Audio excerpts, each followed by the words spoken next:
அதாவது மொமெண்ட்ஸ்ன்னு சொல்லுவாங்க. சினிமால வந்து மொமெண்ட்ஸ்ன்னு சொல்லுவாங்க. எனக்கு தெரிஞ்சு நான் 27 வருடத்துல 2 மொமெண்ட் தான் நான் கிரியேட் பண்ணியிருக்கேன்.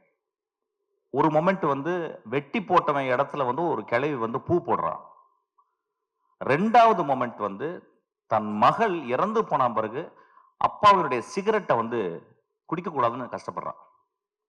இந்த 2 மொமெண்ட்டும் 27 வருஷத்துல. இந்த படத்துல 60 சீனுமே 60 மொமெண்ட்டா பண்ணியிருக்கான்.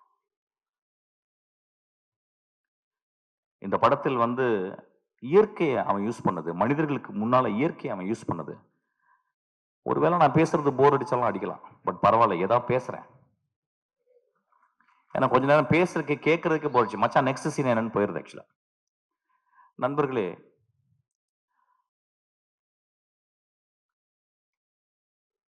ஒரு நல்ல கதை, ஒரு நல்ல கதாசிரியர் தோற்கப்படுவதில்லை. சமூகத்தால் கொலை செய்யப்படுகிறான்.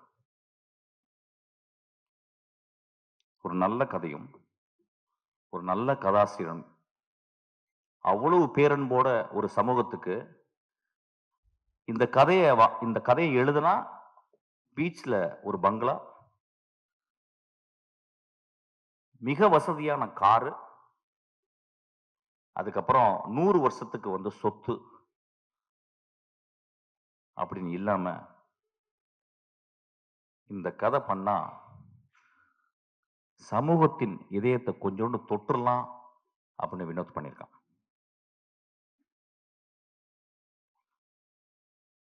இந்த படத்தை வந்து பத்திரிக்கைக்காரங்க எல்லா படங்களுடைய திறப்பு வாசல்களை திறந்து வைக்கிறது பத்திரிக்கையாளர் தான். வந்து படம் வந்து பார்ப்பாங்க. பார்த்துட்டு எனக்கு தெரிஞ்சு எல்லா நல்ல படங்களையும் அவங்க வந்து ஆறத் தழுவி முத்தம் கொடுத்துருக்காங்க. இந்த படத்துக்காக வினோத்துக்கு இந்த பத்திரிக்கையாளர்கள் கோயில் கட்டணும்னு நான் கேட்கிறேன். இந்த சமூகம் ஒருவேளை அவன் கொலை செய்து விடலாம். அந்த கொலையில இருந்து தப்பிக்க வச்சது சிவகார்த்திகேயன். சிவகார்த்திகேயன் ஒரு லீடிங் ஆக்டர், கடுமையான உழைப்பாளி. சிவகார்த்திகேயனால இந்த படத்துல நடிக்க முடியாது. ஏன்னா ஒரு மிகப்பெரிய ரசிகர்கள் கூட்டம் வந்துருச்சு. ரசிகர்களை சந்தோஷப்படுத்துவது ஒரு பெரிய கடமையாச்சு.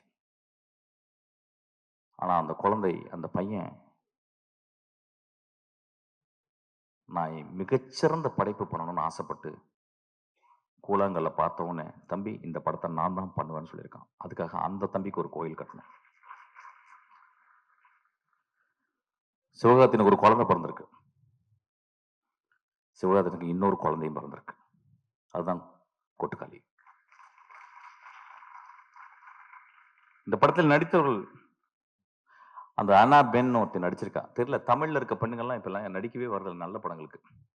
சார் எனக்கு 2 பாட்டு இருக்கா, 3 டான்ஸ் இருக்கா, தௌபா தௌபா தௌபான்னு அப்படின்னு ஏதாவது டான்ஸ் ஸ்டெப், ஹூக் ஸ்டெப் வைக்கிறதுக்கு இருக்கான்னு பார்ப்பாங்க. அப்ப தமிழ்ல பொம்பளைங்களே கிடையாது.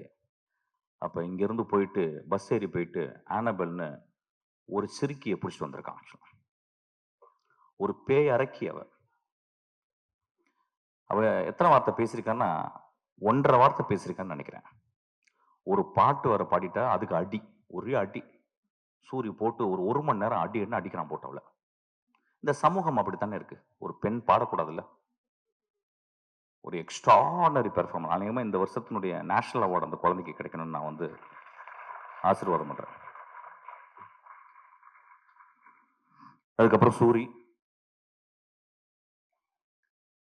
சூரியனுடைய எவல்யூஷன் கேரக்டர் ஆர்க். நான் சினிமால தான் கேரக்டர் ஆர்க் பார்த்திருக்கேன். ஒரு கதை